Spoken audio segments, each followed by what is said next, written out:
இந்த வேலியில் போகிற ஓணானை எடுத்து வேட்டிக்குள்ளே போடுறது அப்படிங்குவாங்கள்ல, அந்த கதையை வந்து அப்படியே ப்ராப்பராக வந்து இன்றைக்கி முத்துவும் மீனாவும் வந்து செஞ்சாங்க.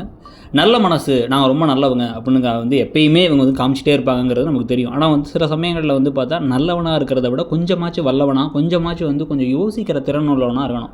அந்த அம்மாவுடைய பேச்சு நடவடிக்கையிலே நிறைய பொய்கள் இருக்குது, நிறைய தவறுகள் இருக்குதுன்னு தெரிஞ்சும் கூட கிறிஷை தூக்கிட்டு வந்துடுவோம், கிறிஷை பார்த்துப்போம், கிறிஷை நாங்கள் தத்து எடுத்துருவோம் அப்படி இப்படி இவங்க பேசுனதே எல்லாத்துக்கும் சேர்த்து வச்சு ஒரு ஆப் பண்ணி கொடுத்துட்டாங்க.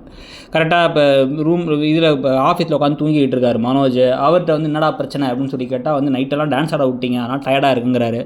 அவர்கிட்டலாம் ஆறுதல் சொல்லிகிட்டு இருக்கும் போதே ரோஹிணிக்கு ஃபோன் வருது. என்னென்னா அவங்க அம்மா கால் பண்ணுறாங்க ரூமுக்குள்ளே இருந்து. எனக்கு என்ன பண்ணுறதுனே தெரில, என்னை வந்து இப்போ அந்த கொலுவுக்கு கூப்பிட்றாங்க, இவனுக்கு வாசலே நிற்கிறாங்க அப்படின்னா சரி நீ வா, ஆனால் வந்து நான் சொல்கிறபடி நடந்துக்கணுன்ட்டாங்க.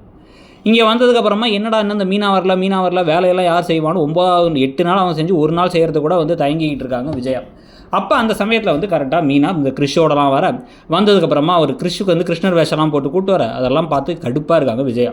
எப்படியோ பாட்டெல்லாம் பாடி கொஞ்சி கிஞ்சி எல்லா வேலையும் முடிச்சதுக்கப்புறமா நீ எங்கள் கூடயே இருந்துக்கிறியா, அதில் வேறு தட்டில் எடுத்து போய் அவரே எல்லாத்துக்கும் இப்போ அந்த கொழுக்கட்டைலாம் கொடுக்க போக அப்போ வந்து அவர் அப்படியே கட்டி பிடிச்சி மொத்தமாக கொடுக்குறாங்க ரோஹிணி. சந்தேகத்தோடு மீனா பார்க்கும் பொழுது இல்லை அது அவள் கரு கலைஞ்சிருச்சுல அதனாலயா இருக்கும், உனக்கு நம்ம அழகான குழந்தை பிறக்குமா அப்படின்னு விஜயா சொல்லிகிட்டு இருக்காங்க.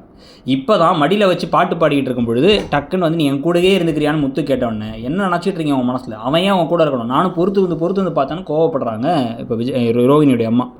அவங்க கோவப்பட்டோன்னே உங்களுக்கு ஒன்றுமே புரியல, பாவமாக இருந்துச்சு முத்துவெல்லாம் ஒரு செகண்ட் பார்த்தா டக்குன்ட்டு. ஒரு பக்கம் தேவை தான் இதுன்னு தோணா கூட ஒரு பக்கம் பாவமாக இருந்து நாங்கள் என்னம்மா பண்ணோம் ஏன் இவ்வளோ கோவப்படுறீங்கன்னா, எனக்கு ஆசை இல்லைன்னு சொல்லிட்டேன், எனக்கு வரதுக்கு விருப்பம் இல்லைன்ட்டேன், இங்கிதமே கொஞ்சமும் கூட இங்கிதமே இல்லை, எதையுமே புரிஞ்சிக்கல, என் பிள்ளையை பார்த்து என் பேர பிள்ளையை பார்த்துக்கிறது இவங்க யார், அவனுக்கு நான் இருக்கேன் அவங்க அம்மா இருக்கா, அவங்க அம்மா ஃபாரின்லேருந்து கஷ்டப்பட்டதெல்லாம் இவளுக்காக தான் சம்பளத்தை கொடுத்துட்ருக்கா, நான் ஒன்றும் இல்லாதவங்க கிடையாது, இன்னொரு தடவை இப்படி பேச வச்சுக்காதீங்க, எங்கள் வீட்டுக்கு வரதை வச்சுக்காதீங்க அப்படின்னு வாடா அப்படின்னு இழுத்துட்டாங்க.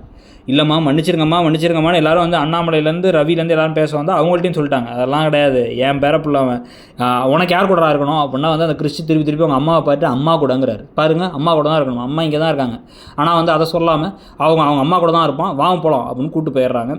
அவமானப்பட்டு வெக்கப்பட்டு வேதனைப்பட்டு நிற்கிறாங்க முத்து மீனாவும். அப்பயும் வேறு மீனா சாப்பிட்டு போங்கம்மாங்கிறாங்க. ஏம்மா சாமி நல்லவளாக இருமா, இவ்வளோ நல்லவளாக இருக்காதம்மான்னு தோணுச்சு. உங்களுக்கு என்ன தோணுச்சுங்கிறத சொல்லுங்கள். தேங்க்யூ.